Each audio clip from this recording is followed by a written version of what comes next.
Y por supuesto que sí, que en Mundo Digital vamos a seguir mostrando hardware, algo que hicimos en las versiones anteriores, en las temporadas pasadas, y que pretendemos seguir haciendo en esta.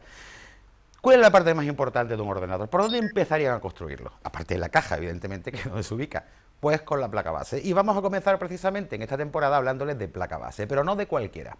La mayoría de la gente que se preocupa por la placa base es por dos motivos. Primero, porque utiliza el ordenador de una forma profesional, ya sea para edición de vídeo, edición de audio, diseño, algo que no puede permitirse tener una placa barata. Y segundo, porque es un jugón, porque realmente los que más consumen hardware de alto nivel son las personas que juegan con el PC.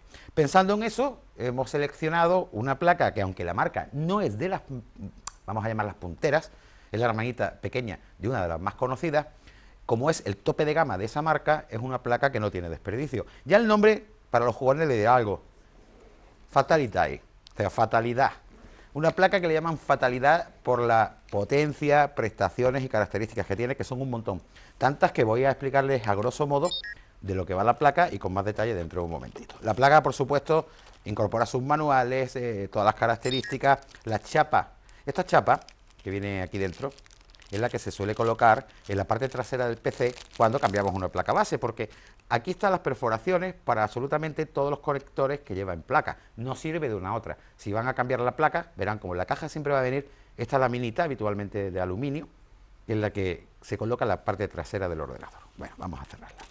Un disco con todos sus drivers y utilidades, que lleva muchas, porque lleva utilidades sobre todo para control del sistema y overclocking. Es una placa pensada para que el usuario pueda hacer bastantes experimentos con ella. Ahora van a ver una cosa curiosa cuando les enseñe la placa. Lleva sus conectores, en este caso conectores SATA, para pues poder utilizar los SATA. Abrimos la caja y ahora viene lo bueno. Es decir, realmente lo bueno está aquí. A mí es que me gusta hacer lo que se conoce en YouTube como unboxing. A mí no me ha gustado mucho para el canal de YouTube, pero sí, en cambio, para televisión me gusta, aunque suene el plástico y todas esas cosas, pero es con lo que a ustedes les va a pasar cuando la compren. Van a sacar la placa, les va a sobrar el plástico.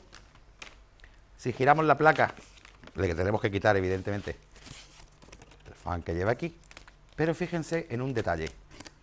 Una placa bastante grande, con bastantes conectores. Si ven la placa, hay una característica importante. ¿Se han dado cuenta que muchas placas se funden? Se funden porque los condensadores de la placa revientan. En este caso, los condensadores son especiales, son japoneses, garantizan que va a durar mucho tiempo y eso va a permitir que la placa pueda funcionar con más temperatura, soportando más tensión, en definitiva, que dure más. Pero vamos a comenzar dándole la vuelta por detrás. Si miran aquí detrás, la placa tiene una cantidad tremenda de conexionado, que ahora vamos a explicar paso a paso, y una cantidad tremenda de posible conexionado que, no estando aquí, pero sí estando en una especie de jumper, nos va a permitir añadirle Firewire, infrarrojo, mayor número de USB. Pero aún así, esta es una de las características más importantes. Esta placa también permite hacer lo que se llama SLI, es decir, utilizar la gráfica que incorpora junto con una gráfica que pongamos por PCI Express. Eso va a permitir que esta placa pueda sacar aún más rendimiento en juego. Yo les digo, mejor con un vídeo si lo explicamos con detalle para qué sirve cada cosa y algunas de las características más impresionantes de esta placa de ordenador. Y hablar de esta placa base es hablar de una placa base específicamente diseñada para hacer overclocking. Quiere decir que todos sus componentes están orientados a resistir el trasteo, el aumento de frecuencia y por consiguiente aumento de voltaje y de temperatura. Para ello, lo primero que han colocado han sido unos condensadores, en concreto los ASRock Duracaps, que bueno, ellos dicen que duran 2,5 veces más que los habituales, algo que es necesario sobre todo porque cuando se hace overclocking en un equipo la temperatura aumenta y los componentes sufren muchísimo. La segunda cosa que hay que considerar para hacer el overclocking es un pequeño botón que existe en la parte trasera donde están los conectores, que pone CLR CMOS. ¿Eso para qué es?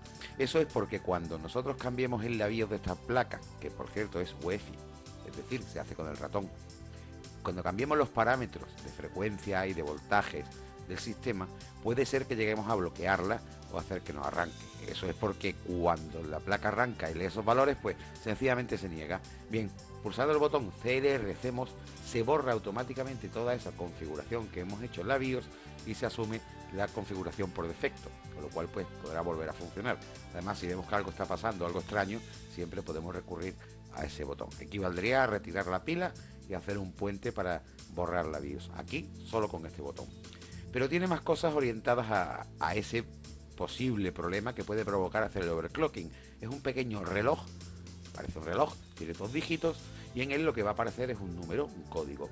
Cuando nosotros tengamos una dificultad con la placa, ya sea una avería por ella sola, un problema con la RAM mal colocada, RAM averiada o cualquier otro componente de la placa base, va a salir un código que podremos ver a qué se refiere en el manual que viene con la tarjeta, que por cierto es un manual muy extenso y enhorabuena porque está en un español bastante bueno y bastante bien explicado. También permite conectar muchísimos periféricos externos, puesto que aporta muchísimos USB. Casi por defecto creo haber contado 8, pero además tiene un montón de jumper con los cuales podremos conectar ahí el chasis trasero, una lámina que lleva 4 USB más, por ejemplo. Es decir, no nos va a faltar USB. Tampoco nos va a faltar nada en el tema gráfico.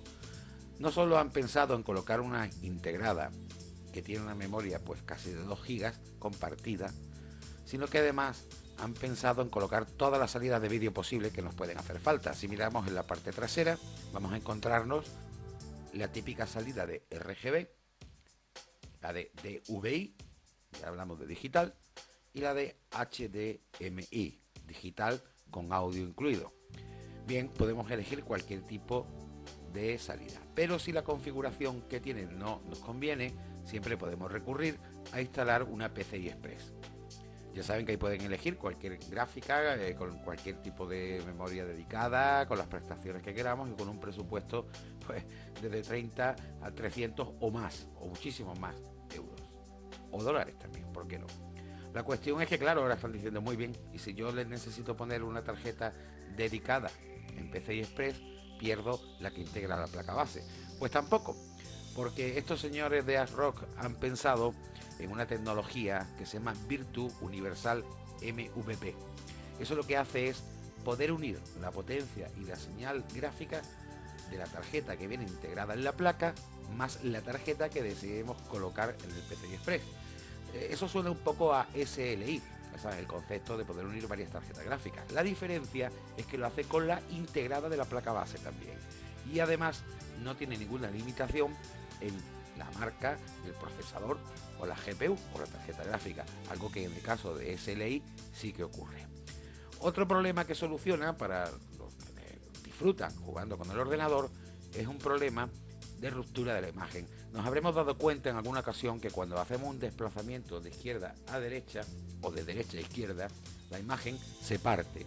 La parte superior de la imagen es como que se separa de la parte inferior. Una se desplaza con la otra. Eso se llama tearing, o se escribe así. Bien, eso es porque la frecuencia en la que la tarjeta gráfica genera la imagen no coincide con la que el monitor la genera. Cuando la tarjeta gráfica manda una imagen, en ocasiones al monitor, al televisor, vamos a llamarlo monitor, no le ha dado tiempo a terminar de representar la anterior, por lo cual se parte la imagen. ¿Cómo se soluciona? Siempre se ha intentado solucionar con el VSync, el sincronismo vertical, algo que se puede activar en la mayoría de las tarjetas gráficas, pero los resultados obtenidos están dejando siempre que desear. Aquí utilizan la tecnología Virtual Sync. Es una forma digital que sincroniza ambas pantallas, la pantalla con la gráfica, evitando pues esa partición de la imagen. Además hace que sea hasta un 250% más rápida la capacidad de respuesta frente al VSync tradicional.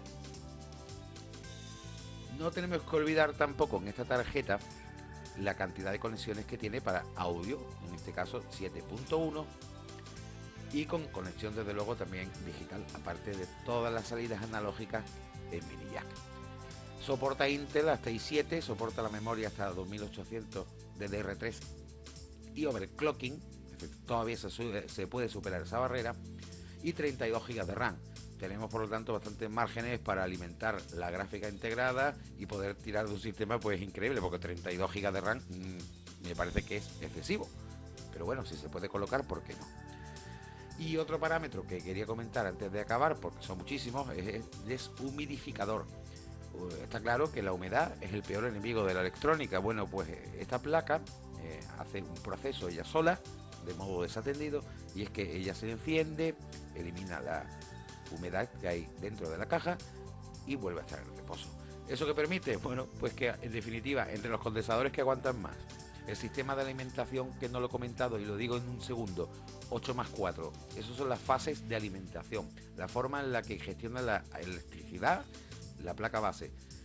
Es bastante extenso de explicar y algún programa lo daré con más detalle, pero lo que hace en definitiva, o lo que mejora, es que los componentes se calientan menos, la eficacia de la alimentación es mejor y eso va a permitir también que se pueda overclockear mejor la placa base. He dicho como antes que son muchísimas las cosas que se pueden hacer con esta placa en cuanto a overclocking y muchísimas las características que dejo por nombrar. Recuerden, Fatality Z77 Performance. Búsquelo en Google y yo creo que con los reviews que hay se pueden hacer una idea si la placa merece la pena para jugar. La verdad que el precio es bastante asequible.